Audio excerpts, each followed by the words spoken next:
Okay, तो आज का हमारा टॉपिक है इंट्रोडक्शन टू पामिस्ट्री, यानी कि हस्त रेखा शास्त्र क्या है। हस्त रेखा शास्त्र का परिचय। मैम ओमकार। ओमकार करेंगे, ओके ओमकार कर लेंगे।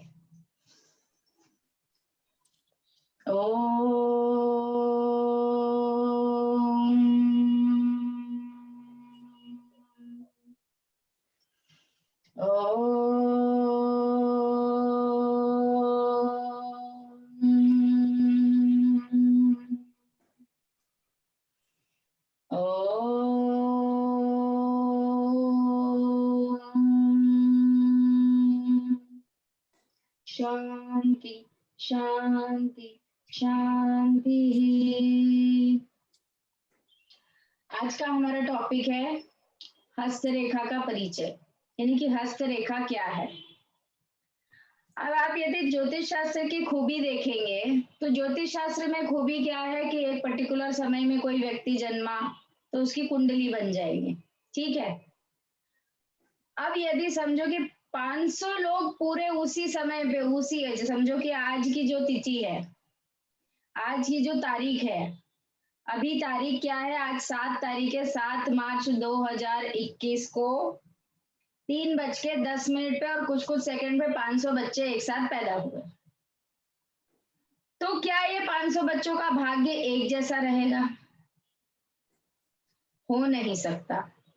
इनकी प्लेनेटरी पोजीशन सेम, तो आप जनरल प्रेडिक्शन क्या निकालोगे? सभी के लिए एक जैसा निकाल दोगे। जनरल प्रेडिक्शन सभी के लिए एक जैसा हो जाएगा, लेकिन ये एक जैसा इनका पूरा भविष्य एक जैसा, फिर कैसे इनका भाग्य अलग अलग कैसे होगा? तो जैसे किसी शायर ने गाना भी बनाया है मूवी में, हाथों की चंद लकीरों का मैं आशिक हूँ तदबीरों का। तो हाथों की जो लकीरें हैं, ये आपका जो डीएनए है, जो आपका आइरिस है, आपका जो थंब इम्प्रेशन है, आपको ये हर चीज से डिस्टिंग्विश करता है। इस एक अंगूठे में आपका पूरा भाग्य है, क्योंकि ये आपकी इच्छा शक्ति है।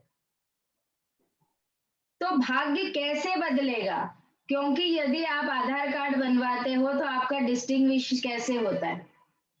आपका थंब लगेगा तो ही आपका आधार कार्ड आइडेंटिफाई होगा। अब पूरे 500 बच्चों का एक ही आधार कार्ड तो नहीं बन सकता। आप अपना फेसबुक पे अपना नाम लिख के डाल दीजिए, I am finding my twin borns, तो आपको पूरे विश्व में कम से कम एक 500,000 लोग उसी दिन उसी समय जन्मे हुए मिल जाएंगे। तो आपको 500 पत्रिकाएं मिल जाएगी स्टडी करने के लिए कि सबका भाग्य अलग अलग क्यों है। उसी समय में जन्मा हुआ एक बच्चा अंबानी बन जाता है, एक बच्चा मोदी बन जाता है, एक बच्चा योगी बन जाता है, एक बच्चा ऐसे रिक्शे वाला बन जाता है, एक बच्चा रेहड़ी वाला बन जाता है, एक बच्चा नॉर्मल कॉन्ट्रैक्टर है, एक मजदूर बनता है, एक दीवान बनता है, एक सेठ बनेगा, नगर सेठ बनेगा, एक एस्ट्रोलॉजर बनेगा, एक इंजीनियर बनेगा, एक डॉक्टर बनेगा। उसी समय में जन्मे हुए हर एक बच्चे का भाग्य इतना अलग अलग क्यों? क्योंकि पूर्व जन्म से वो ऐसा कुछ लेके आया है जो उसकी हाथ की रेखाओं में निहित है। सबकी हाथ की रेखाएं एक जैसी नहीं होंगी, उनके हाथ की रेखाएं उनका भाग्य बताएंगी। इसका जवाब हमको एस्ट्रोलॉजी में कहाँ मिलेगा? जब प्रश्न कुंडली के समय कोई व्यक्ति कुछ प्रश्न करने आएगा तो उस समय का जो स्थिति होगी, उस समय का जो शकुन शास्त्र होगा, वो उसकी हाथ की रेखाओं से मैच करके बताएगा। तो पुराने जमाने में आपने देखा होगा कि यदि कोई सिद्ध पुरुष आता था और आप उनके पास गए और आपने उसको अपना हाथ दिखाया, वो 1 मिनट में ही देख के प्रकृति को पढ़ के आपके बारे में 5-6 बातें बोल देता था, क्योंकि उसको उस समय शकुन का ज्ञान था जो हम आजकल फॉलो नहीं करते।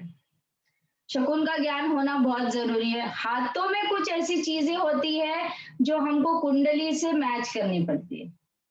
कभी कभी कुंडली वो सिम्टम्स नहीं देगी, या कुंडली वो सिम्टम भी दे रही होगी तो हमको मैच करना नहीं आएगा, तब हमको हस्तरेखा वहां पे कमाल दिखाती है कि हाँ ये कॉम्बिनेशन हुआ होगा। मोटा मोटी एज पकड़ में आती कि इस एज में इसके साथ ये चीज हुई होगी इसको, और फिर आप उसको या तो कुंडली से मैच करके बोलोगे कि आपके जीवन में ये समय में ये चीजें हुई है, तो कुंडली वाला बोलेगा हाँ भाई हुई है। इसका कंफर्मेशन आप पामिस्ट्री के इंप्रेशन से लेके भी ले सकते कि ये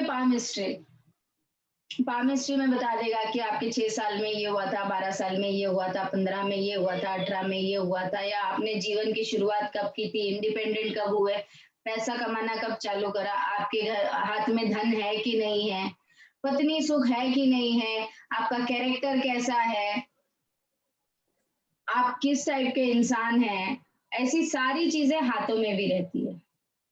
अब कहीं गए किसी की पत्रिका नहीं है, आप जनरली आप ऐसे पूछते थोड़ी बैठोगे लाओ भाई तुम्हारी पत्रिका देखो, पत्रिका तुम्हारी डिटेल्स दो, मैं पत्रिका बनाता हूँ फिर तुमको डिटेल्स दूंगा।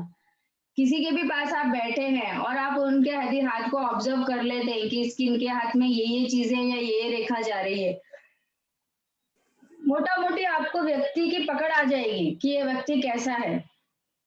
हाथ मिलाने के तरीके से आपको समझ में आएगा कि ये इसका हाथ कैसा है, क्योंकि हस्तरेखा क्या है, स्पर्श का ज्ञान है। बिना हाथ लगाए आप हस्तरेखा नहीं कर सकते, स्पर्श की विद्या है, तो सामने वाले की परमिशन भी लेना जरूरी है। अब ये हस्तरेखा शास्त्र है क्या, कहाँ से आया? लोग बोलते हैं कि इसको कीरो की, मतलब ज्यादातर लोग क्या मानते हैं कि पामिस्ट्री यानी कीरो पामिस्ट्री, लेकिन जो कीरो था वो भी भारत आया था इसको पढ़ने के लिए। तुलसीकत रामायण में इसका विवरण आता है हस्तरेखा शास्त्र का, कि वाल्मीकि ने कुछ ऐसे श्लोक लिखे थे जिसमें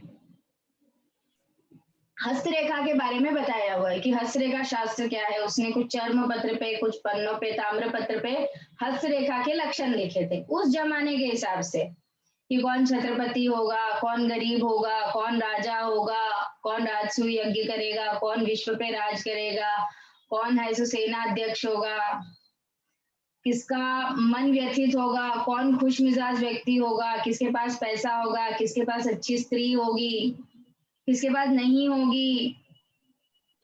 ये सारी चीजें वो कुछ पत्रों पे लिख कर गए थे। जो वेस्टर्नर्स आए, हमारे जितने भी जो हमारी जितनी भी यूनिवर्सिटीज थी पुरानी, इन सब में इन विद्याओं का अध्ययन होता था और लोगों को सिखाया जाता था इसके बारे में, लेकिन वो सारी नष्ट कर दी गई, क्योंकि उनका ये मानना था कि इनके ये सारी चीजें हम चुरा लेते हैं, वो हमारी सारी किताबें चुरा के ले गए और हमारी यूनिवर्सिटीज को नष्ट कर दिया। जैसे हमारी नालंदा यूनिवर्सिटी थी, तक्षशिला यूनिवर्सिटी थी, इन सब में ये यूनिवर्सिटीज वर्ल्ड यूनिवर्सिटीज थी। यहाँ पे हर देश के लोग थ्रू वाटर पढ़ने आते थे और फिर वो अपने देशों में जाके एक्सपेरिमेंट करते थे। First good life was in India, आर्य भूमि है ये, यहाँ पे देवता प्रकट हुए हैं। तो इतने सारे भगवान सिर्फ हमारे पास ही है। हर भूमि में कुछ तो लोक देवता है, कुछ तो दिव्य पुरुष है। दो जगह तो हमारे इंडिया में भी है जिनको बोलते हैं कि जैसे कश्मीर है उसको बोलते हैं धरती पर स्वर्ग, और केरला को बोलते हैं गॉड जोन कंट्री। तो उत्तरी और दक्षिणी छोर में ही बताओ कि जब ऐसा बताया गया है कि ये भगवान की भूमि है, देव भूमि बोलते हैं, तो देवों की जब भूमि है, यहाँ पे देवता उतरे हैं, तो यहाँ पे शास्त्र भी तो उस क्वालिटी का होगा। हर चीजें हमारे शास्त्रों से ली गई, हमारे शास्त्रों से चुराई गई और फिर हमको वापस रीपैकेजिंग करके बेची गई। वही आज भी हो रहा है। बड़ी बड़ी कंपनीज क्या करती, जैसे मैं जिस गांव में रहती हूँ ना, वहां पे है ना मशाल बोल के एक फैक्ट्री है, वहां पे टी शर्ट्स बनते हैं, round neck polo T shirts जो बनते हैं ना, वो टी शर्ट्स बनते हैं, and they make for all the brands, Nike के लिए, इसके लिए, उसके लिए, सबके लिए बनाते हैं। उसका बिना ब्रांड का टी शर्ट हम जब लेने जाते हैं तो 120 से 130 रुपीज में आता है, same quality which you by in the store after printing their names and logos. वो टी शर्ट जो 200 120 या 130 रुपए का, जब आज से 20 साल पहले हम खरीदने जाते थे, वो 120 130 रुपए का टी शर्ट जैसे उसको ब्रांड और लोगो लग जाता है, तो वही सेम टी शर्ट हजारों का हो जाता है। And people by it for, मतलब अच्छा कि हाँ लोगों के लिए बाई करते हैं ना, नाम बिकता है। तो लोगों के लिए पीपल विल बाई इट। वहां पे क्या होता था, रिजेक्शन का स्लॉट भी आता था, कुछ प्रिंटिंग गलत हो गई, कोई बटन ऊपर नीचे हो गए, या कहीं कुछ सेटिंग सही नहीं हुई, कोई डिजिटल प्रिंटिंग में कुछ डिफेक्ट आ गया, कुछ ऊपर नीचे लोगो, उनके ओरिएंटेशन के हिसाब से लोगो सही नहीं बैठा, तो वो रिजेक्ट होके आ जाता था। अब वही 800-900 का शर्ट जब रिजेक्ट होके आता था ना, तो इसकी तो 120-130 रुपए जो लागत थी, वो वही लागत में सेम चीज बेच देता था। अब लोगो 2 इंच ऊपर है कि 2 इंच नीचे है, उसको लोगों को क्या मतलब उससे। भाई नाइकी का शर्ट पहन के घूम रहा हूं मैं, काम खत्म। 120 में मिल रहा है, और जो बेचारा 800 वाला खरीदा है, तो एक बार हमारे साथ यही किस्सा हो गया कि हम ले गए 120-130 में खरीद के, कॉलेज में गए, अब वही सेम टी शर्ट दूसरा बंदा 900 रुपए में खरीद के लाए। आज से 20 साल पहले 900 रुपए ने बड़ी बात थी। तो ऐसे ही पूछा, तूने कहाँ से लिया, तो मैंने फैक्ट्री आउटलेट से। तूने कहाँ से लिया, तो बोले मैंने तो है ना शॉप से खरीदा। कितने में खरीदा, मैंने 120 में। वो बोलता है अरे मैंने तो 900 में खरीदा। तो मैं वो बोले अरे तूने ना डुप्लीकेट लिया होगा। मैंने बोला भैया डुप्लीकेट नहीं है, तेरा लोगो है 2 इंच ऊपर है, मेरा लोगो 2 इंच नीचे है, बस उतना ही फर्क है। और रिजेक्ट हो गया, इसलिए हमको 120 में मिल गया। तो वो चीज कितने की रहती है, हमारी चीजों को जब हमको रीब्रांडिंग करके बेचते हैं तो हमको उसकी वैल्यू दिखती है। ये हमारी कमजोरी को वेस्टर्नर्स ने अच्छे से पकड़ लिया। मैंने ज्योतिष की कक्षा में भी आपको एक बात बताई थी कि कीरो जब सडनली उन्होंने जब प्रेडिक्शंस करना बंद कर दिया, तो उनका शिष्य आया और उसने उनके वाइफ को पूछा कि क्या हुआ, अब ये प्रेडिक्शन क्यों नहीं करते। तो ये बोले ये भारत से एक यंत्र लाए थे, इनका यंत्र गुम गया, तो इसीलिए वो प्रेडिक्शन नहीं करते। वो यंत्र क्या था, जो हमारी कुंडली का खाका है ना, वही यंत्र था, उसी में बिठा के वो प्रेडिक्शंस करते थे। और उसको हम कवच सिंबल भी बोलते हैं। यदि आप सौंदर्य लहरी यदि किसी ने पढ़ी है या किसी को मौका मिलेगा, तो शंकराचार्य जी की सौंदर्य लहरी पढ़िएगा, उसमें अलग अलग यंत्रों का उल्लेख है मंत्र के द्वारा। उसमें ये यंत्र सारे दिए गए हैं कि कौन सा यंत्र किस चीज के लिए काम आता है। तो यदि आप ये सौंदर्य लहरी पढ़ेंगे, मतलब इन ग्रंथों को आपको पढ़ना बहुत जरूरी है जब आप डिवाइन साइंसेस में हो। उसमें बहुत अच्छी अच्छी चीजें दी गई है सौंदर्य लहरी में। सौंदर्य लहरी का आप चांटिंग करते हैं, उसको सीखते हैं, उसका एक अलग पावर आता है, क्योंकि वो पराम्बा देवी भगवती का उसमें वर्णन दिया गया है, संवाद है शिव और पार्वती का। जहां भी शिव और पार्वती का संवाद है, जैसे स्वर विद्या है, ये शिव और पार्वती का संवाद है। शिव विपाक संहिता है, वो शिव पार्वती का संवाद है। वहां पे जीवन जीने की कला या जीवन में कुछ डिफॉर्मिटीज है तो उसको सुधारने का भगवान ने पार्वती क्वेश्चन पूछती है और भगवान उसका आंसर देते हैं कि इन इन विधाओं से आप अपनी चीजों को करेक्ट कर सकते हैं। तो जो हस्तरेखा शास्त्र है वो हमारे, इसका उद्गम मतलब बोलते हैं कि बहुत कंफ्यूजिंग है, जैसे लोग सही सही बता नहीं पाते, क्योंकि हमारे शास्त्रों में तो वर्णित है, लेकिन इसको वैलिडेट करेगा कौन। तो ज्यादातर लोग इसको क्या है, कीरो ने बताया है, कीरो ने बताया, तो कीरोमेंसी इंग्लिश में इसका नाम क्या है, कीरोलॉजी बोलते हैं, है ना, क्योंकि कीरो की बनाई हुई है। इसकी 4 ब्रांचेस भी हैं कि इनमें क्या क्या स्टडी होती है। अब इस हस्तरेखा शास्त्र का कहाँ कहाँ पे उपयोग होता है। सबसे पहले तो क्या आपके जीवन में, मेडिकली इसका उपयोग फॉरेंसिक्स में होता है। सॉरी, किसी व्यक्ति की पहचान करनी हो तो आप कुंडली देख के तो नहीं बोलोगे फलाना व्यक्ति है, लेकिन फॉरेंसिक से उसका डिटेक्शन हो जाएगा कि ये बंदा है कौन। अनआइडेंटिफाइड डेथ्स हो जाती है। अब वो बाल के या तो डीएनए से निकाले कि कौन था, तो अब इसका डीएनए कहाँ ढूंढने जाएंगे, कोई तो सामने आना चाहिए, लेकिन आधार कार्ड तो बता देगा कि ये फलाना व्यक्ति है। चाहे वो जल भी जाए तो भी उसका कुछ ना कुछ तो ट्रेस रह जाएगा, वो बता देगा कि आपको। तो हाथ आपका बहुत कुछ बोलता है, किस तरह से आप अपना हाथ रखते हो, किस तरह से आपकी हाथ की मेकिंग है। यदि हाथ सुंदर है तो बंदा सुंदर होगा, हाथ आड़ा टेढ़ा है तो बंदा क्रुकड होगा, हाथ कड़क है तो बंदा नेचर से बहुत हार्श होगा। बंदा क्या है वो उसका हाथ का स्पर्श बता देगा। उसकी हथेली सॉफ्ट है तो बंदा अच्छे नेचर का होगा, हथेली कड़क है तो बंदा कड़क स्वभाव का होगा। उसमें भी उसकी उष्णता कितनी है, उसका जुपिटर कैसा है, उसका मार्स कैसा है, उसका सन कैसा है। आप हस्तरेखा एडवांस में जब जाते हो तो आप हाथ की लकीरों से कुंडली बना देते हो। ना आपको डेट की जरूरत है ना टाइम की जरूरत है, आप बंदे का लग्न ढूंढोगे, इसका लग्न क्या है, इसका प्लेनेट कहाँ है, प्लेनेट उच्च का है नीच का है, उच्च का है तो कहाँ बैठा है, क्या रिजल्ट दे रहा है, ये सारी चीजें। But this is a research based thing. जब आप हस्त रेखा पर बढ़ते हो तो आपको बहुत कंसंट्रेशन करना पड़ता है, तो यहाँ पे केतु का रोल बहुत बढ़ जाता है। Means you have to be highly intuitive to do हस्त रेखा, क्योंकि हाथ की लकीरें बदलती हैं। हाथ की लकीरें क्या करती है, कर्म के हिसाब से बदलती है। मैं एक ही एस्ट्रोलॉजी में या हस्तरेखा में एक ही लाइन बताती हूँ, प्रेडिक्शन एंड फ्रुक्टिफिकेशन के बीच में कर्म आता है। मैं कुछ प्रेडिक्ट कर सकती हूँ लेकिन वो फ्रुक्टिफाई होगा कि नहीं होगा, इसका ज्ञान आपको कर्म देगा। जब कर्म कहेगा कि हाँ ये चीज हो सकती है तो वो चीज हो जाएगी। तो आपका फ्रुक्टिफाई कब होगा, जैसे अब मैं किसी से कहूँ कि भाई आपको बच्चा हो जाएगा, सामने वाला मिश्रा जी आए, मैं मिश्रा जी को बोल देंगे हाँ भाई आपके बच्चा हो जाए, मिश्रा जी शादी ही नहीं करेंगे तो बच्चा कहाँ से होगा, हो नहीं सकता। क्योंकि मिश्रा जी को बच्चा लाने के लिए पहले बच्चे को लाने वाली को लाना पड़ेगा, तब फिर उनकी शादी होगी, तब फिर उनको बच्चा होगा।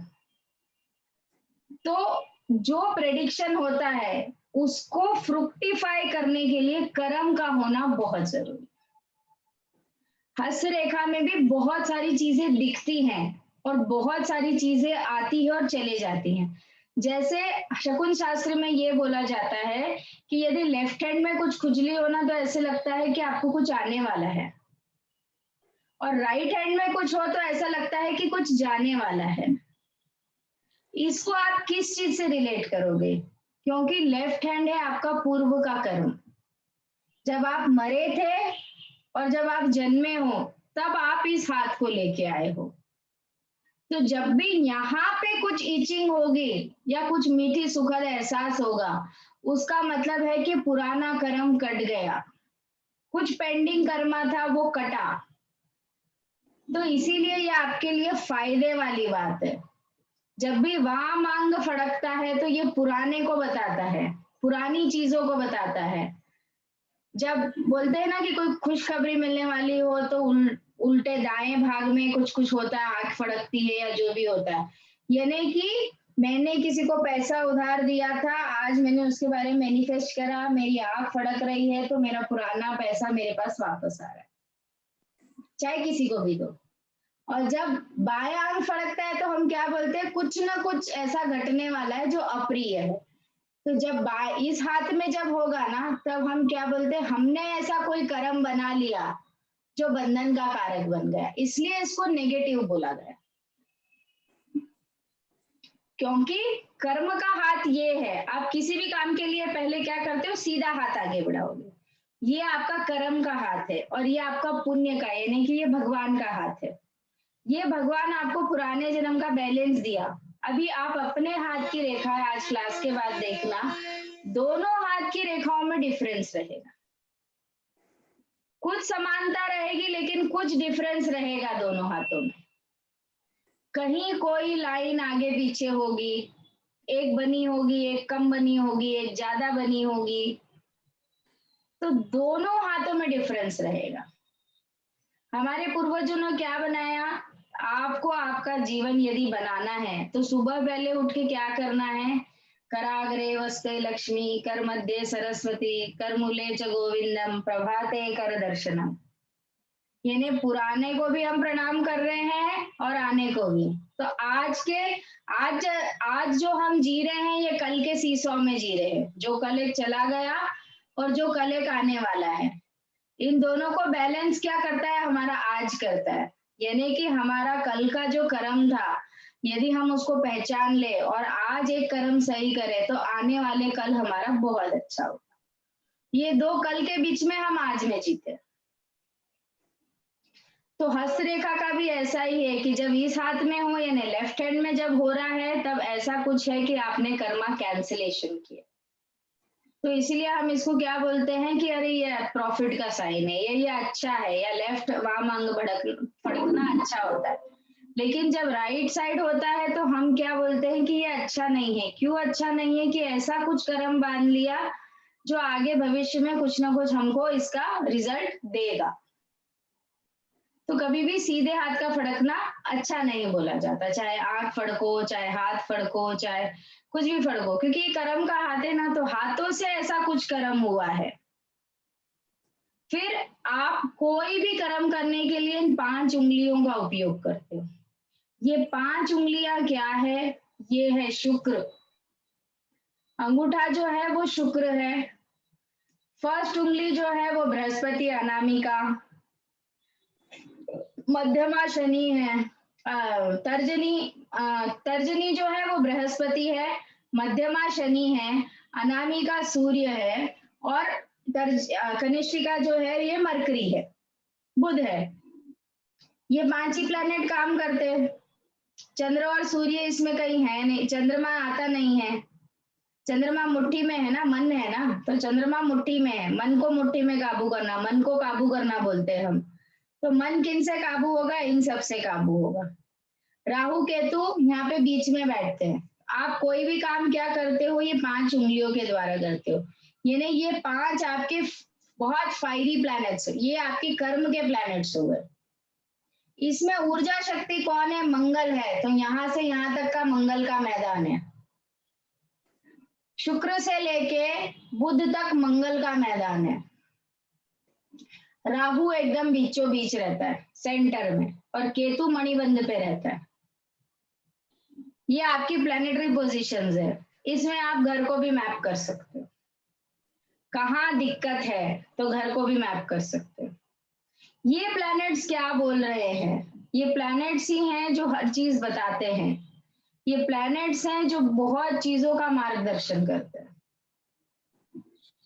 हाथों में भी ये प्लैनेट्स है। उसके बाद जब हम डीप स्टडीज करेंगे तो इन पोरों में 12 राशियां हैं, जो आपके ये पार्टीशन दिए हुए फिंगर्स में, इसमें 12 राशियां होती है आपकी।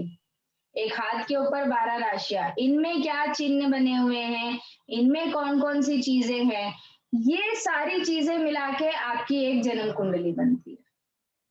हमारे जो पूर्वज थे वो बहुत ही होशियार थे, उनको इन सब चीजों का नॉलेज था, और वो बड़ी खूबसूरती से कहीं पे कुछ ग्रंथों में लिख के गए हैं, और इनका सबका उल्लेख हमको पुराणों में मिलता है।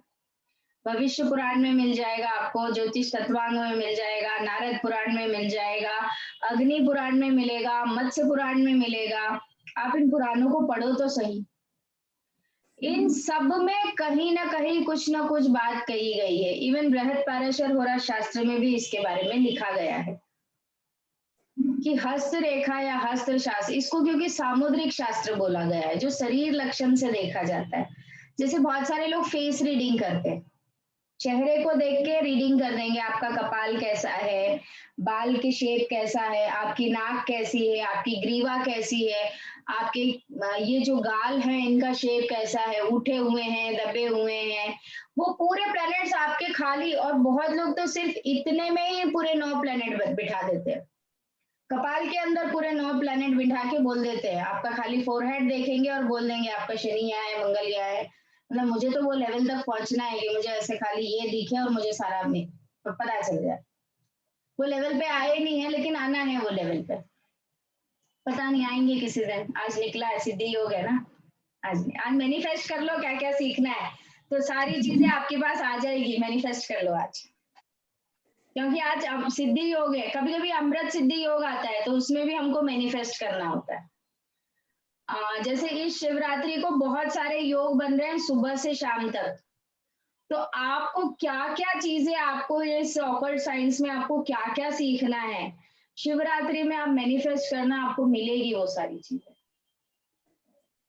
तो आप मैनिफेस्ट कर सकते हो। शिवरात्रि इस बार की बहुत सारे योग लेके आ रही है, बहुत सारे सिद्ध योग बन रहे हैं इस बार की शिवरात्रि में। ठीक है, अब आगे तो हस्तरेखा क्यों करना चाहिए हमको? हस्तरेखा क्यों आनी चाहिए? मतलब क्या है हस्तरेखा शास्त्र? क्या है?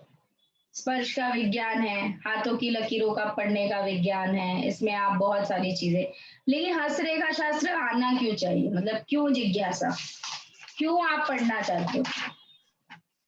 ऐसा मतलब कभी क्वेश्चन आया क्यों पढ़ना चाहते हैं? मैडम पढ़ा रहे हैं इसलिए पढ़ना है ऐसा? मतलब आप क्यों पढ़ना चाहते हो? आप बता सकते हो कि आप क्यों पढ़ना चाहते हो? बताइए क्यों पढ़ना चाहते हैं हस्तरेखा शास्त्र?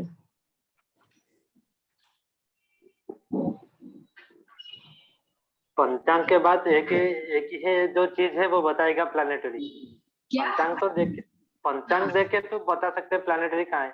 उसके बाद सिर्फ हाथ देख के बता सकते हैं कि आपका प्लानिटरी कहाँ है। अच्छा, इसलिए आपको सीखना है। जी। और कोई रीजन? मतलब आपके चार्ट में क्या प्लेनेटरी पोजीशन रहेगी तो आप हस्तरेखा शास्त्र सीखोगे। जैसे ज्योतिष का मैंने बताया, जैसे वास्तु शास्त्री का मैंने बताया, तो हस्तरेखा शास्त्र के लिए क्या प्लेनेटरी पोजीशन? हस्तरेखा शास्त्र सीखने के लिए आपको प्लेनेटरी पोजीशन क्या होनी चाहिए? कौन सा प्लेनेट होना चाहिए? केतु। केतु इंट्यूशन है। ऐसा कौन सा प्लेनेट है जो आपको हस्तरेखा शास्त्र में, जो हाथों की बात करता हो? कौन सा ऐसा लग्न है जिसका लग्नेश होने से बंदा हाथ बहुत ज्यादा हिला के बात करेगा?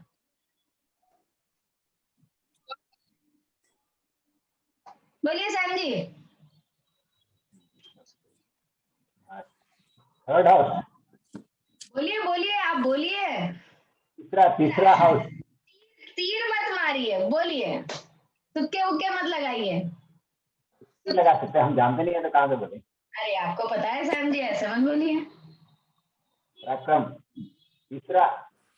देखिए, मरकुरी और मिथुन लग्न कन्या लग्न, मरकुरी प्लैनेट और मरकुरी प्लैनेट। तो जो मिथुन लग्न वाला होगा या जिसका राशि चंद्र का स्वामी, जिसका नक्षत्र का मिथुन का होगा, तो वो हाथ से ज्यादा बात करेगा।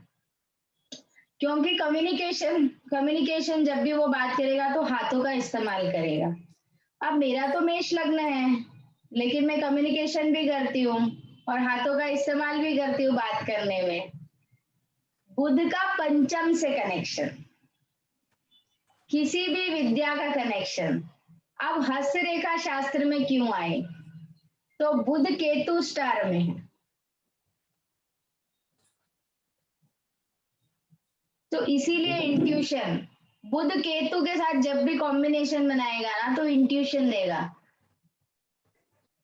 ये बुद्धि है, ये केतु है, बुद्धि और केतु कनेक्ट हो गए, जब भी बालों को बांध के रखेंगे अच्छा ज्ञान निकलेगा। और जैसे ही बाल खुले हो गए तो सैम जी के जैसा मस्त मस्त राहु हो जाएगा वो। देखो केतु वाला है ना एकदम ऐसा सटल रहता है, और राहु वाला एकदम ओपन। तो सैम जी को देखो, जब तक चोटी बंधी हुई थी इन्होंने डांस नहीं किया, और फिर जैसे ही इन्होंने बाल खोले तो क्या स्टेज पे आग लगाई, है ना? मेरे तो खुले ही रहते हैं। मैं आप तो शुक्र और राहु हो ना मैडम, ब्यूटी पार्लर है ना, हाँ, तो आपके लिए तो अच्छा है खुले बाल। क्योंकि राहु और शुक्र है ना, आपका काम ही लोगों को भ्रम करना है ना, बुरे चेहरे को भी अच्छा बनाते हो, ब्यूटीफाई करते हो ना किसी भी चीज को। तो आपका काम ही है भ्रम पैदा करना। काली दुल्हन को भी गोरा बना के स्टेज पे तो भिजा देते हो आप। तो आपका तो काम ही है भ्रम पैदा करना। तो आपके लिए खुले बाल अच्छे हैं, राहु है, आपको राहु को अच्छा एलिवेट रखना चाहिए। तो इसीलिए देखिए, आप फिल्म स्टार्स, ब्यूटिशियंस, जितने भी खुले बाल है, ये राहु है। आप देखिए, जो हीरोइन तेल लगा के चोटी डाल के, तो उसको उतनी अट्रैक्टिव नहीं दिखती, वो केतु के जोन में चले जाती। उसकी स्मिता पाटिल को देखिए, केतु ना कैसी फिल्में करी उसने, एक भी ऐसी ग्लैमरस मूवी नहीं करी। और जो एक उसने करी थी, उसने जिसमें उसने खुले बाल रखे थे, तो वो बहुत हिट गई थी उसकी मूवी, राज बब्बर के साथ ही करी थी शायद उसने, तो बहुत हिट गई थी वो मूवी। तो this is how you can see the planets, वो प्लैनेट क्या रोल प्ले करेंगे। तो जो हमारे शास्त्र है या पूजन विधि वगैरह जो भी होती है, तो उसमें वर्जित होता है खुले सर आना, खुले बाल आना। यदि किसी की आरती करनी हो, जैसे विवाह वगैरह में आरती करवाते हैं, या हम कोई मंदिर जाते हैं तो हम क्या करते हैं, सर पे कुछ ओढ़नी तो भी डाल लेते हैं, क्योंकि हम खुले सर जाते नहीं है, क्योंकि वो विधान के या उस चीज के खिलाफ है, हमको वो अलाउड नहीं है, and which is very correct. तो ये सारी चीजें मायने रखती है। अब कौन व्यक्ति है जो हस्तरेखा शास्त्र में आएगा? वही व्यक्ति आएगा जिसका बुध पंचम कनेक्शन होगा। केतु कहीं ना कहीं किसी न किसी जो पंचमेश है या पंचम का स्वामी है या पंचम का स्टार लॉर्ड है, या वो केतु के स्टार में है या केतु उसके स्टार में है, तो कहीं ना कहीं ये कॉम्बिनेशन बैठेगा, तब वो हस्तरेखा में आएगा। उसको समझ भी आएगा। नहीं तो कोर्सेज चाहे जितने भी कर लो, 2 रुपए का करो, 5 रुपए का करो, 50,000 का करो, लाख का करो, 2 लाख का करो, जब तक ये कॉम्बिनेशन नहीं बैठेगा उसको ये चीज समझ में नहीं आएगी, क्योंकि ये highly intuitive, it is more intuitive than astrology also. क्योंकि आपको वहां पे एक क्षण में बहुत सारी चीजें देखनी है हाथ में।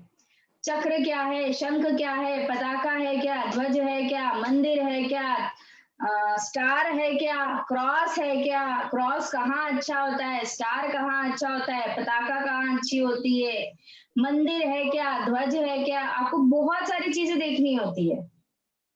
और आजकल जो डबल आईज है वो तो और भी डिस्ट्रक्टिव करती है, तो फिर उसके लिए ना ऐसा ग्लास लेना पड़ता है, जैसे हम लोग रखते हैं, ऐसे मैग्नीफाइंग ग्लास रखते हैं, ऐसे ग्लास से देखते हैं। तो पुराने जमाने की ये विधि थी, इसकी 5-6 विधियां है। आजकल क्या करते हैं, स्कैन करवा लेते हैं, भैया स्कैनर पे हाथ रख और अच्छा डिजिटल स्कैनिंग वाला फोटो भेज दे। उसके बाद उसकी चीर फाड़ चलती है कि अच्छा इसके हाथ में ये, क्योंकि एनलार्ज होता है ना। पुराने जमाने की कैसी विधि थी, हाथ ऐसे नीले कर देते थे और फिर उसको है ना ऐसे पेपर पे छाप देते थे, और फिर वो छपाई अच्छी नहीं हो तो फिर से छपाई करवाते थे, या कोयला रगड़ते थे बटर पेपर पे, वो कोयले पे हाथ रखवाते थे, फिर तेल लगाते थे उसको, फिर पेपर पे छपाते थे। वो पेपर पे छापने के बाद फिर है ना उसकी पूरी चीर फाड़ करते थे कि अच्छा है, इसमें ऐसा है, इसमें ऐसा है। फिर वो फैक्स होके आता था, फिर फैक्स में आधा आया, नहीं आया, पोस्ट में आया, गीला हो गया तो खराब हो जाता था। कैमरे नहीं थे पहले उतने हाई स्पीड वाले, या तो आप लोकल किसी उसके पास, पामिस्ट के पास चले जाओ तो वो कुछ देख के बता देगा। तो इतने कोई सिद्ध पामिस्ट रहे भी नहीं तमिलनाडु में, फिर भी आज भी हैं। Tamil Nadu is the most richest thing in occult sciences. हर चीज का बेस है। जैसे बोलते हैं ना कि वास्तु वालों के लिए पिरामिड, जैसे हमारे इंडिया में केदारनाथ है। केदारनाथ की गुफाओं में जब आप कोई चीज जाके मेडिटेशन वगैरह कुछ करते हो तो यू गेट हाईली इंट्यूटिव, क्योंकि वो पिरामिड ऐसा है ना, गुफा पिरामिड क्या है, एक गुफा, एक वैसा ट्रायंगल है, और जितने भी हमारे जो यंत्र बने हुए हैं वो पूरे पिरामिड शेप में है, पूरे ट्रायंगल शेप में। या तो सीधा ट्रायंगल रहेगा या उल्टा ट्रायंगल रहेगा या मिक्स ऑफ ट्रायंगल्स रहेगा। जितने भी तंत्र के यंत्र हैं, जो भी आप यंत्र देखते हो ना, श्री यंत्र हुआ, लक्ष्मी यंत्र हुआ, या जो भी हुआ, उसकी एक पेरिफेरी रहेगी लेकिन अंदर ट्रायंगल आएगा। जो श्री विद्या वगैरह करते हैं वो इस चीज से बहुत वाकिफ है। श्री विद्या पद्धति जो फॉलो करते हैं ना, वो पूरी तंत्र विधि, मतलब यंत्र और तंत्र की विधि है। दैविक है लेकिन यंत्र और तंत्र की विधि है। थोड़ी और दूसरी विधियां आती है, उसमें पूरी तांत्रिक विधि रहती है, लेकिन यंत्र सबसे ज्यादा फास्ट काम करता है। जैसे हम एस्ट्रोलॉजी में कोई उपाय बताएंगे, कोई मंत्र बताएंगे ना, मंत्र थोड़ा स्लो रहता है, यंत्र तुरंत इफेक्ट करता है। यदि आपको इमीडिएट रिजल्ट चाहिए तो हम क्या करते हैं, यंत्र लगा देते हैं। जैसे ही यंत्र आपने फिक्स करा, आपका काम हो गया। जो भी हम देवताज लगाते हैं वास्तु में, या जो भी फिटिंग करते हैं, वो सब सारे यंत्र का एक प्रारूप रहता है। जैसे स्टड्स क्या है, बीच में एक अलग टाइप के स्टड्स आए थे, तो वो ट्रायंगल शेप के आए थे, किसी ने बनाए रेक्टेंगल शेप के बनाए, किसी ने अलग शेप के बनाए। तो ये सारी चीजें क्या है, ये यंत्रों का फॉर्मेशन रहता है। कुछ इसमें कॉम्बिनेशन रहता है, जो भी रहता है यंत्र के फॉर्म में रहते हैं। Metal in some shape is यंत्र। बनेगा किस पे, कॉपर पे बनेगा, लोहे पे बनेगा, स्टील पे बनेगा, अष्टधातु पे बनेगा, या राहु का है तो लेड पे भी बन जाएगा। राहु केतु के लेड पे बनते हैं। तो ये सारी विद्याओं को मिला के, तो इसमें पामिस्ट्री का क्या रोल रहेगा? How will palmistry help in that? तो पामिस्ट्री से आप मोटा मोटी बहुत सारी चीजें हाथों के कॉम्बिनेशन से निकाल सकते हैं। जैसे किसी की जीवन रेखा देखनी है, मुख्य 5 लाइनें होती है पामिस्ट्री में। सबसे मेन लाइन होती है लाइफ लाइन, सेकेंड होती है कि दिमाग मस्तिष्क रेखा, थर्ड होती है हृदय रेखा, चौथी होती है शनि की रेखा जिसको भाग्य रेखा बोलते हैं, और पांचवी होती है सूर्य की रेखा जो आपकी तेज की रेखा होती है। ये 5 मुख्य रेखाएं हैं। इनके अलावा छोटी छोटी बहुत सारी चीजें होती है जो हमको ध्यान में रखने लायक होती है। स्वास्थ्य रेखा होती है, और भी अनगिनत 12-13 प्रकार की रेखाएं होती है। वो हम आगे वाले कोर्सेस, आगे वाली जर्नी में करेंगे। तो हस्तरेखा क्यों जानना है, मतलब हस्तरेखा क्यों पढ़ना है? फिर भी मेरा क्वेश्चन यही है, से कौन पढ़ेगा तो हमने कर लिया, हस्तरेखा पढ़ना क्यों है? कोई सटीक आंसर होना मुझे। आपने बोला कि ज्योतिष में का अगर सेम बर्थ डेट है और टाइम भी है तो हो सकता है, क्या सेम चीज नहीं होता है? जैसे कि अभी 250 birth every minute in the world, 250 लोग जन्म लेते हैं एक ही मिनट में, तो उनका सारे अलग अलग है, तो हस्तरेखा उनका अलग है, तो हस्तरेखा से उनका ब्लूप्रिंट और ज्यादा सही हो सकता है ना, पूरा एक्यूरेट। भगवान ने उन 250 लोगों को एक ही तकदीर बना के भेजी है।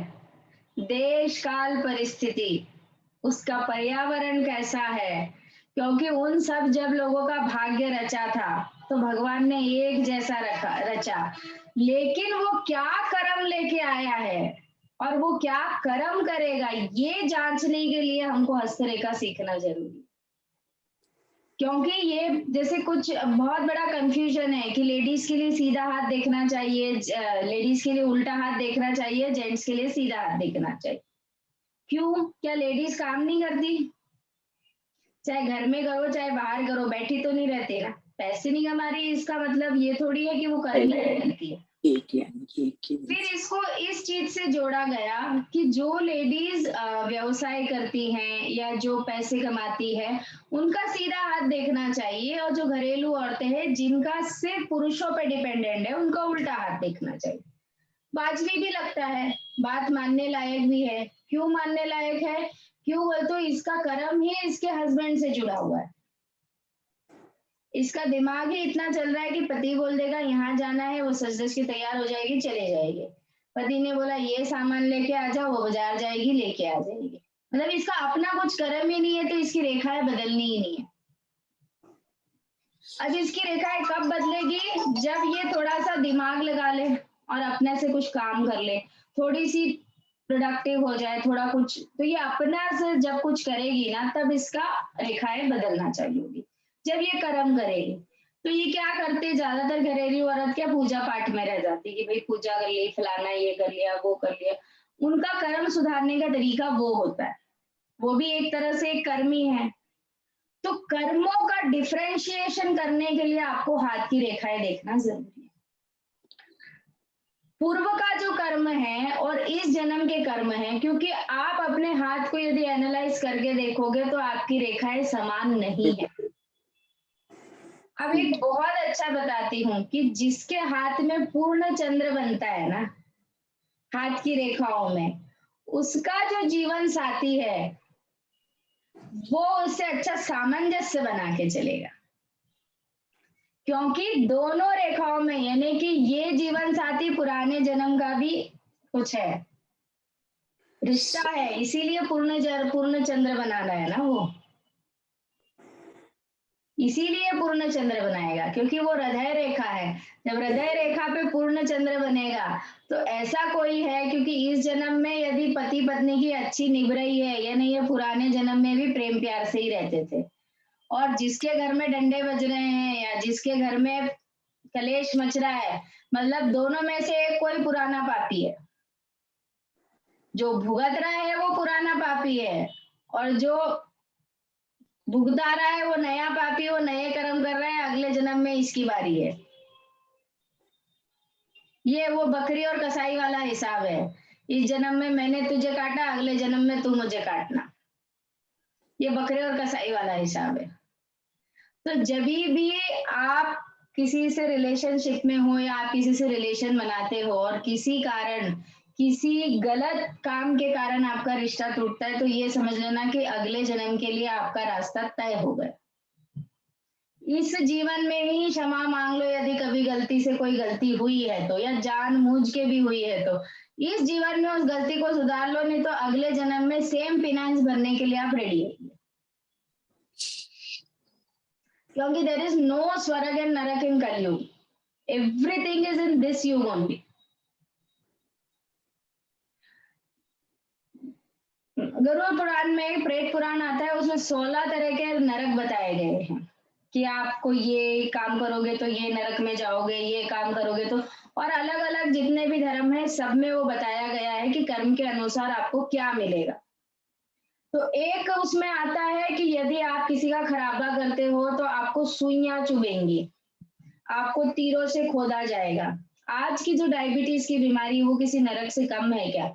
जो 3 टाइम इंसुलिन लेते हैं, खुद से लेते हैं, यानी खुद के कर्म का क्लियरेंस कर रहे हैं, है ना। जो आपको बिस्तर मिलता है जब आप बीमार हो जाते हो, लाचार हो जाते हो, उसमें क्या लिखा रहता है? बिस्टा में पड़े रहोगे। तो अब जो व्यक्ति बेड रिडन है, जो अपना कुछ भी काम नहीं कर सकता, उसको कोई अटेंडर आएगा तो ही उसकी सफाई होगी, नहीं तो वो पड़ा है उसमें जिसमें है। अभी अभी आ गए एल्डर डायपर पैड्स, पहले तो नहीं थे। तो अभी जो समृद्ध है वो ये सुविधा दे पा रहे हैं, पर जो असमृद्ध है उनके लिए तो वही नरक है ना। और अभी तो छोटे छोटे बच्चे बेचारे, माँ बाप मतलब माता है, उनका बेजारी का काम खत्म हो बोले तो बच्चे को 24 घंटे डायपर में बांध देती है। वो ये नहीं सोचती है कि वो प्रजनन शक्ति को कम कर रही है। हमारे शास्त्रों में कुछ चीजें बनाई गई हैं कि मतलब जो पुराने लोग बोलते थे कि आपके हर अंग को मिट्टी लगना चाहिए या जो भी लगना चाहिए, या बराबर हवा पानी, तो ये उनके पंचतत्वास का इम्बैलेंस है। तो आप देखिए कि आने जो भी ये जो चीज वेस्टर्न कल्चर जो यूज कर रहे हैं, तो सबसे ज्यादा दिक्कत बच्चों की आ रही है। शादी पहले लेट करते हैं, 26, 27, 28 के बाद शादी करते हैं, और उसके बाद जब इनके बचपन में इनको डायपर में 3-3, 4-4, 5-5 साल बांधा गया है इनके पेरेंट्स की अज्ञानता के कारण, तो ये इनकी प्रजनन शक्ति को कम कर। कुछ चीजें ऐसी है जो प्रकृति के साथ ही प्रकृति में मिलके ही होनी चाहिए। इसीलिए बच्चों को पैदा करना नहीं, बच्चों को बड़ा करना, उनको पालना, ये भी एक बहुत बड़ी कला है। समय देना पड़ता है। आप एक पौधे को सही समय दो, वो एक अच्छा फलदार वृक्ष बनेगा। तो हम इस शास्त्र में भी वो चीजें निकालने की कोशिश करते हैं। कर्म क्या बोल रहा है? आप दोनों हाथ का कंपैरिजन करोगे, ये जन्म पिछले जन्म का ये कर्म है, ये जन्मों का, इस जन्म में उन कर्मों में सुधार हुआ है कि नहीं। जैसे मैं मेरा हाथ यदि आपको बताऊंगी तो इसमें मेरी भाग्य रेखा है ही नहीं, छोटी सी भाग्य रेखा है, और मैंने अपना कर्म बनाया है, आज सूर्य रेखा को भी पार करी, आप देख सकते हो। ये रेखा जो है भाग्य रेखा, ये ऊपर तक जा रही है, और इस हाथ में ये रेखा है ही नहीं। If you can see on the camera, इस हाथ में ये जो सनलाइन को रेखा जा रही है ही नहीं। तो आप भाग्य बना रहे हो कि नहीं बना रहे हो? कैसे बना रहे हो? भाग्य किससे बनेगा? शनि है कर्मकारक। कुछ ऐसा कर्म करना चाहिए जो आपके भाग्य को प्रबल करे। कहाँ बनाओगे? सबसे पहले हमारे नियम में है, उठे से ही हाथों को प्रणाम करो। कराग्रे वस्ते लक्ष्मी, कर मध्य सरस्वती, कर मूले च गोविंदम प्रभाते। इन्हें त्रिदेव प्रणाम हो गया कि हाथों में पूरे देवता बसते हैं, इन हाथों से हम कर्म करते हैं, इसीलिए हाथ इतने इम्पोर्टेंट है। अब कोई बोलते हैं कि किसी को हाथ ही नहीं है तो उसका क्या भाग्य नहीं होगा? भाग्य तो होगा भाई, लेकिन वो किसी विषमता के कारण आया है, तो उसका भाग्य तो होगा, क्योंकि कोई तो जन्म तारीख होगी। बिना तारीख के तो पैदा नहीं हुआ होगा। बहुत सारे लोग अपवाद बोलते हैं कि हाथ नहीं है, हाथ की लकीरें नहीं है तो उसका भाग्य नहीं होगा क्या? अरे हाथ की लकीरें नहीं है, पाँव में तो लकीर होगी, पाँव की लकीरें तो होंगी। बहुत सारे सिद्ध पुरुष पाँव का अंगूठा देख के आपका कैरेक्टर गिन देते हैं कि आप कितने पानी में हो।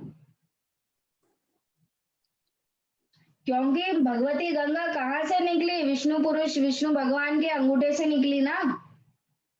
तो उस पाँव के अंगूठे में भी इतनी ताकत है कि वो आपका भाग्य बना सके या बिगाड़ सके। पृथ्वी का भाग्य किससे बना? विष्णु भगवान के अंगूठे से बना। जब भगीरथ जी गए गंगा को लेने, ब्रह्मा जी ने कमंडलू में धारण करा, शिव ने जटा में धारण करा, उसके बाद भगवती उतरी, इतना वेग था। उस वेग को संभाला किसने? विष्णु जी के अंगूठे ने। तो आप उस अंगूठे को कम आंक सकते हो क्या? उस अंगूठे में कितनी ताकत होगी? हाथ की लकीरें नहीं है तो कुछ तो तारीख होगी जिसपे पैदा हुआ होगा, कुछ तो समय होगा, कुछ तो जगह होगी जहां वो पैदा हुआ होगा। वो भी नहीं है, चलो छोड़ दो, हमारे पास तो प्रश्न कुंडली है, हम बता देंगे कि व्यक्ति कैसा है। क्योंकि वो प्लेनेटरी पोजीशन इस बंदे के लिए भी वही है और जो नहीं आया है उसके लिए भी वही है, लेकिन जिसने क्वेश्चन पूछा उसके लिए क्लिक हो गए। भाई सभी का टाइम फिक्स है। अभी आज अपॉइंटमेंट लिया, जैसे सुनीता जी के पास अपॉइंटमेंट चलता है, 10 क्लाइंट की अपॉइंटमेंट है, तो 9:10 में जिसने आना है वो 9:10 पे ही आएगा। यदि 11 बजे वाला क्लाइंट भी आ गया तो ये क्या बोलेंगे, आप वेट करिए, 9:10 वाला 9:25 तक नहीं आया तो आपकी चांस लग जाएगी।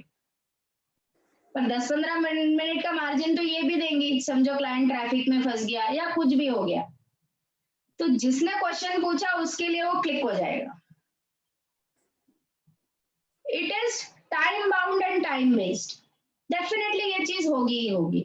तो जब 250 लोगों का भाग्य ऐसा है तो जिसने क्वेश्चन पूछा उसके लिए घड़ी चालू हो जाएगी। जिस टाइम पे उसने क्वेश्चन पूछा वहां से उसकी घड़ी चालू हो जाएगी।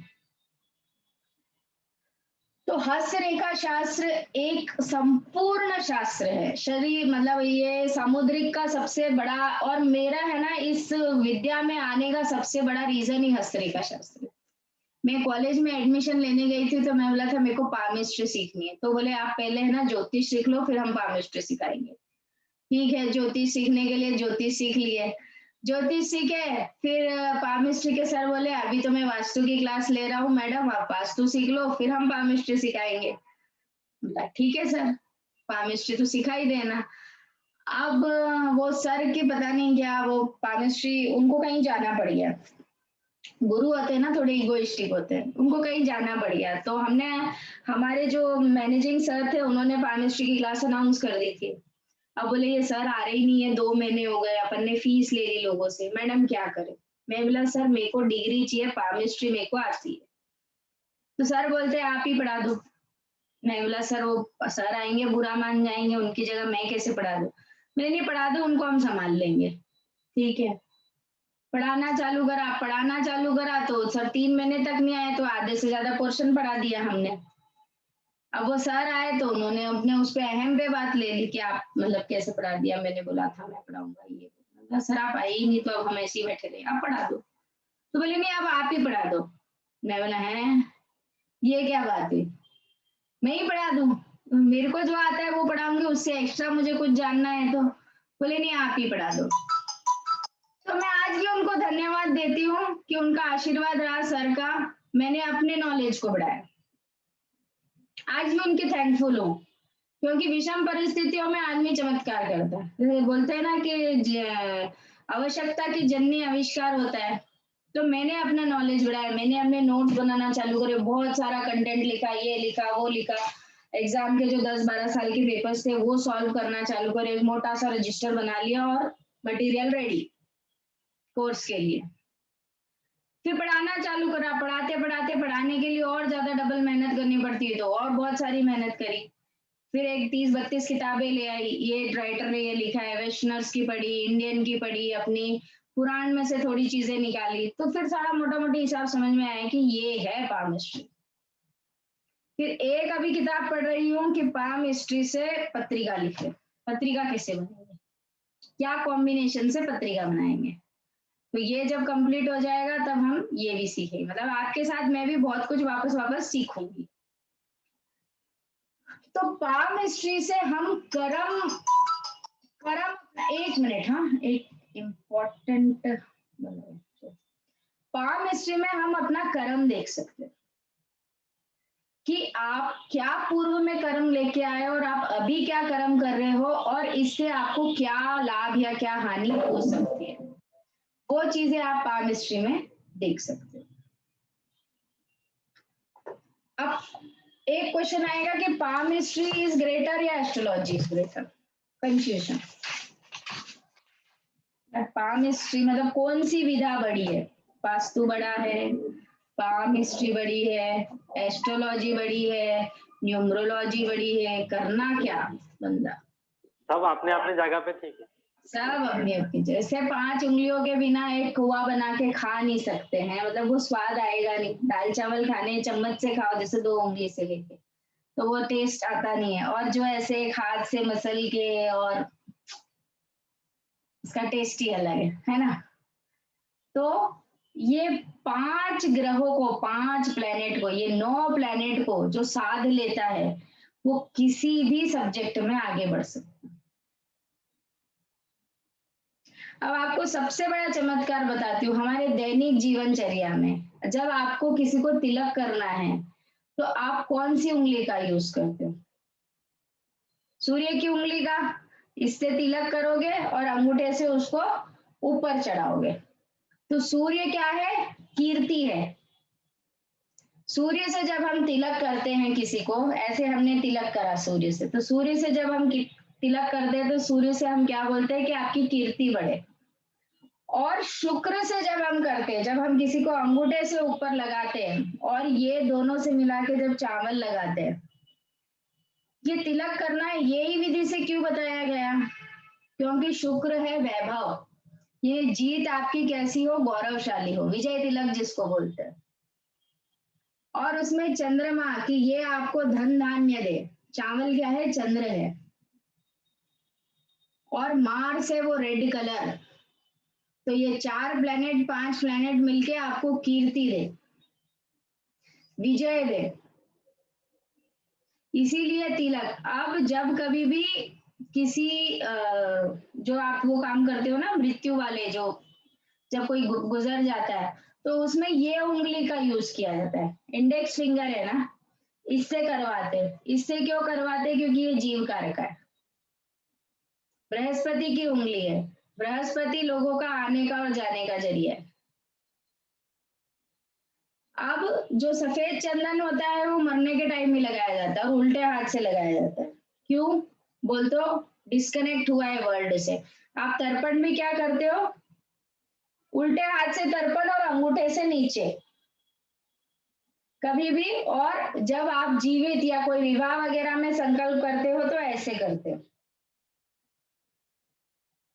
तो ये पास्ट लाइफ के लिए है, ये इसके लिए है। अब ये हाथों का जब इतना इस्तेमाल है, इतना कमाल है, तो इसकी पढ़ाई कितनी कमाल होगी। ये तो मैंने कुछ चीजें बताई हैं जो आपको ऑब्जर्व करने की है कि ये ऐसा क्यों। मतलब मैं बहुत सोचती थी तिलक यही उंगली से क्यों करते। अब कभी कभी हम दूसरी ये उंगली लगा देते थे तो बड़े मारते थे या डांटते थे कि नहीं ये पहली उंगली नहीं लगाना, तीसरी उंगली लगाना। अब है ना, एक और एग्जाम्पल देते हैं, आप ऑब्जर्व करिएगा।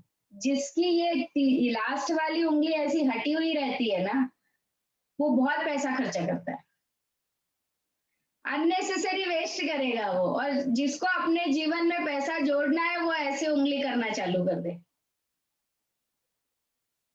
जिसकी थोड़ी सी टेढ़ी भी हो जाएगी ना, यहाँ से किसी किसी की टेढ़ी हो जाती होगी, तो वो है ना फालतू पैसा, दोस्तों पे पैसा खर्चा करेगा। नहीं तो जहाँ नहीं करना है, ज्यादा 2 रुपए की भी ब्रेड मिलती हो, सैंडविच या ब्रेड लाके घर पे ही बना लेंगे। अरे 20 रुपए का ही तो आता है, चल बाजार में जाके खा लेंगे। ये फालतू खर्चे वाले लोग हैं। देखो दूध वही है, 3-4 रुपए का दूध लगना है, शक्कर पत्ती लगना है।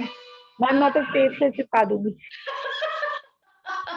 अरे आपको ऐसे ऐसे टिप्स मिलेंगे कि आप मतलब बहुत सारी चीजें क्या है हम हमारे हाथों से भी सुधार सकते हैं।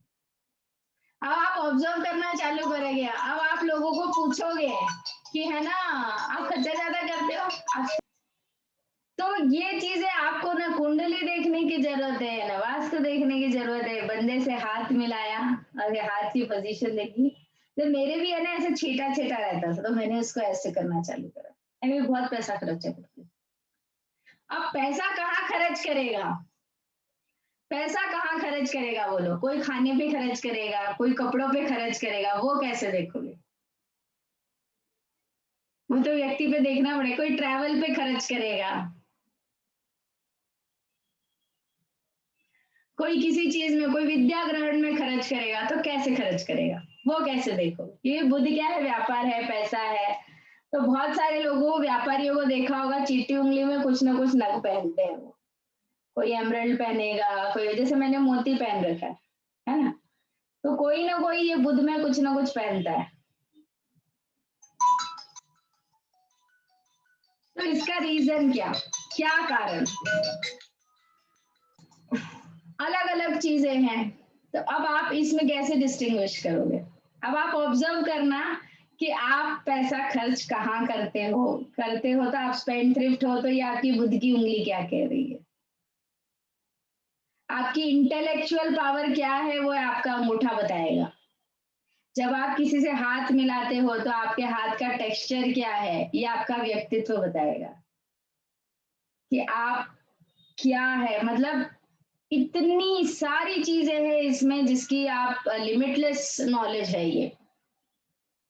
इसलिए जब सैम जी ने क्वेश्चन मुझसे पूछा ना कि ये कब तक चलेगी, तो मैं बोला जिस दिन आप बंद कर दोगे बोलोगे उस दिन बंद हो जाएगी। क्योंकि मैं 22, 23 या 35 साल से कर रही हूँ, लेकिन अभी तक मेरा बंद नहीं हुआ है। इतना ज्ञान है इसमें। ठीक है, मुझे एक पैकेज कुछ बनाना है तो वो तो 15-20 दिन में भी खत्म कर सकते हैं या 6 महीने भी खत्म कर सकते हैं, बट ये खत्म कभी नहीं होता है। It is an on going process. हाँ, फिर यात्रा आपकी अपनी अपनी रहेगी, मेरी तरफ से खत्म हो जाएगी, but then you have to work on your own path where it will lead you. ठीक है, मिले अब क्लास का फाइनल करते हैं कि कब रखेंगे, और उसके बाद फिर हम देखते हैं, है ना?